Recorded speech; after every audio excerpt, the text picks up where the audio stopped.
Ladies and gentlemen, our next speaker comes to us all the way from the beautiful island of Jamaica, bringing with her a compelling and heartfelt plea.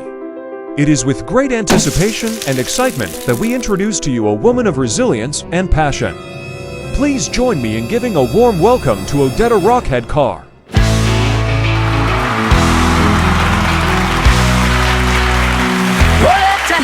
I'm shaking in my shoes. Got a lizard problem, yeah, it's giving me the blues. Those croaking lizards, they're creeping around at night. Ladies and gentlemen, friends, fellow reptile fearers, and anyone who has ever questioned the competence of modern science, I stand here before you today with a plea for sanity, for marital harmony, and for a world where we can sleep in our own bedrooms without fear. Let me start by painting you a picture.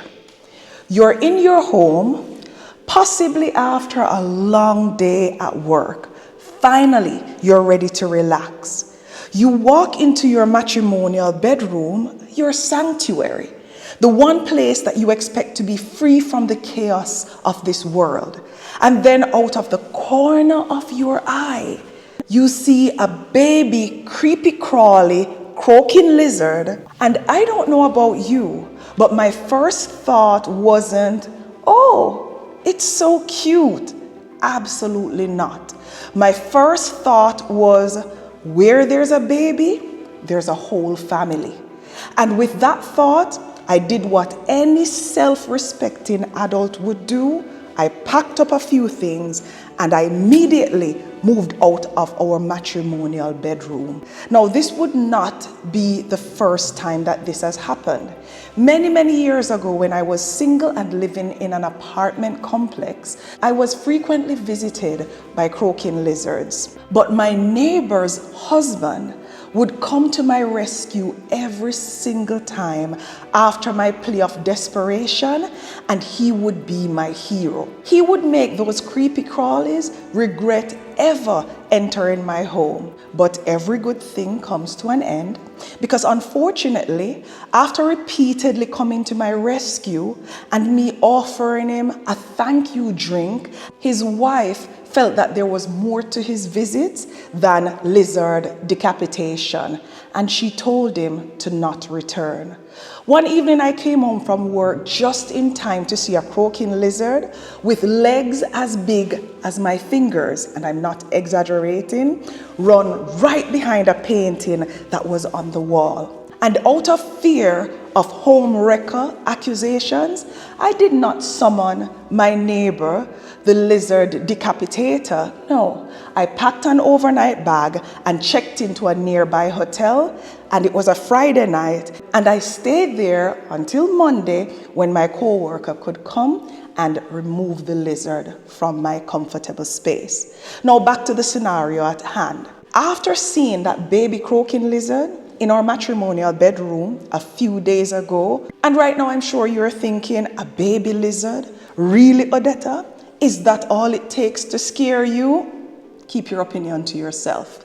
Because let me tell you something, folks. Where there's a baby lizard, as I said earlier, there's a whole operation going on behind the scenes. I'm talking about croaking lizard parents, maybe even grandparents, all having the time of their lives in what used to be my safe haven. And let's be clear here. I wasn't about to stick around to find out how big that family reunion was going to be. Absolutely not. So I packed a few essentials and I vacated from our matrimonial bedroom. Now, for several nights now, I've been exiled to one of our guest bedrooms in this house that I'm standing in. And let me tell you something, there's nothing quite like being a guest in your own home.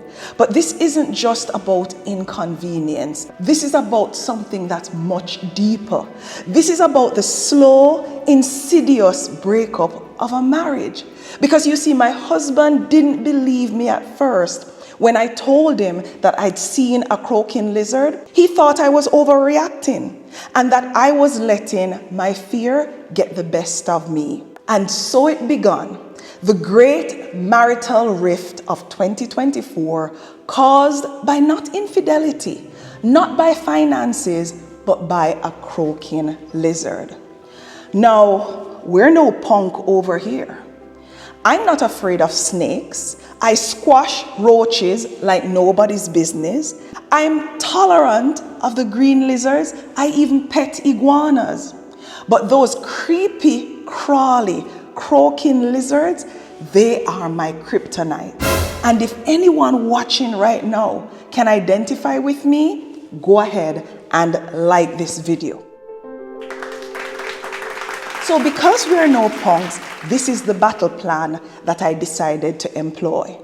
Yesterday, I decided to go back to basics, which is my old-fashioned lizard deterrence method.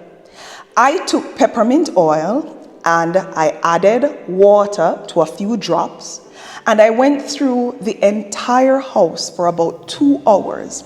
And I sprayed every window, every doorway, every hiding spot that these croaking lizards might think of settling down and shacking up and starting a family.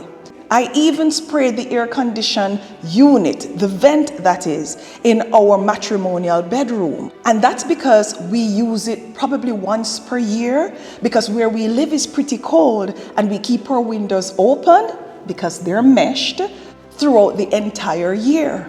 I sprayed the AC unit vent because I had found some suspicious dropping beneath it, which to me is clear evidence that it has become a lizard love shack. After all this spraying, a lizard actually emerged in a bathroom on the lower floor of this house, and it was taken care of, not by me. So I know the peppermint treatment does work, and if you're looking, my fellow lizard phobias, if you're looking for a solution, you can try this one. But later my husband came home from work, and I was in my office when I heard some commotion upstairs, but I decided not to investigate. After all, ignorance is bliss, right? Anyway, when he finally emerged, of course, he was drenched in sweat, holding a massive wad of paper towels. I knew something had gone down. He wanted to show me his catch to prove that he had vanquished the enemy. But let's be real here. I wasn't about to look to see what was in that paper towel. I'm all about results, but I draw the line at lizard carcasses. It appears that my husband found either mommy or daddy lizard in the bathroom and decided to gear up and be my knight in shining armor. Minutes later, after spraying half a can of Raid, setting what I can imagine was a highly sophisticated lizard trap, he managed to corner either mommy or daddy lizard behind a laundry basket, and then with the grace of a seasoned warrior, he stepped on it with his sneaker. So yes, he's my hero. But let's not get too carried away. I'm still mad at him for not believing me when I told him that the lizard had turned our bedroom into their nursery in the first place. But here's where it gets serious, folks. I wasn't about to allow one victory to lull me into a false sense of security. Oh no. I went back in with my peppermint spray, determined to find the other parent, potential grandparents, and the other babies that may be hiding in the shadows. As I'm speaking to you today, I'm still not sleeping in our matrimonial bedroom, and I will not be doing so until I see bodies. Cold, hard evidence that the lizard invasion has been thoroughly squashed. I don't want to hear, "They're gone, honey." I want proof. And this brings me to my burning question, one that I'm gonna direct to the brilliant minds of the scientific community. Why the hell can't you get this right? You have put a man on the moon, for crying out loud.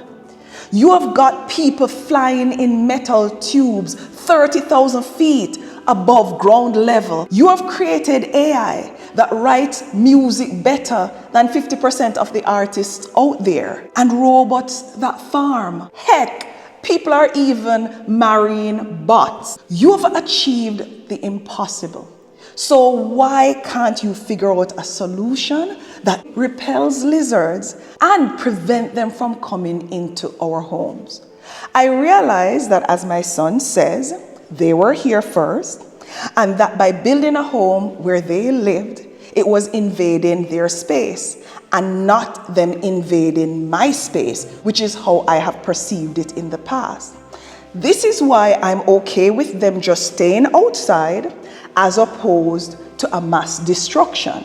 These lizards are about to break up homes, driving wedges between husbands and wives, causing sleepless nights and unnecessary stress. So I say to all the scientists and inventors out there, it's time to step up. We need a solution, and we need it now. Not just for me, but for all the lizard phobes out there who are tired of living in fear. Let's start a petition, a movement, by commenting below if you agree that this nonsense must stop now. And while you're at it, go ahead and share with me the best lizard repellent solution that works for you, because clearly the scientists need all the help that they can get.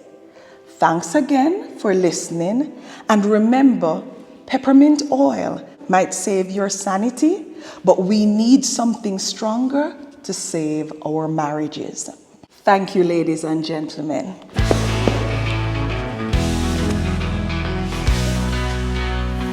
What the hell? I'm shaking in my shoes. Got a lizard problem, yeah, it's giving me the blues. Those croaking lizards, they're creeping around at night. I'll show you the I room. swear they're plotting, it just ain't So this is the right. generator. They're looking for a place to shack up tight, raising lizard And babies. I'm checking Oh, for what a lizards. fight. There seems to be none. Can also check here. Scientists, I know you can. You can put a man on the moon so high. And airplanes up there just zooming by. And surely you Guys, can did do you this see that? too. That Make was a something to croaky. keep these lizards out. Anyway, as I was saying, They're in my kitchen, they're in my hall. I hear them croaking, they're having a ball. But I'm not having it, I'm at my wit's end. Time to call the pros, this lizard trend must end. I'm begging all the brains, the best of the best. Come up with a gizmo, a lizard-proof nest. Or better, unedited, I'm putting it out there. You fix this for me, I'll be dancing everywhere. If you can put a man on the moon, oh so high, and airplanes up there just zooming by, then surely you can do this too. Make something to keep these lizards out. Woo-hoo! Woo-hoo!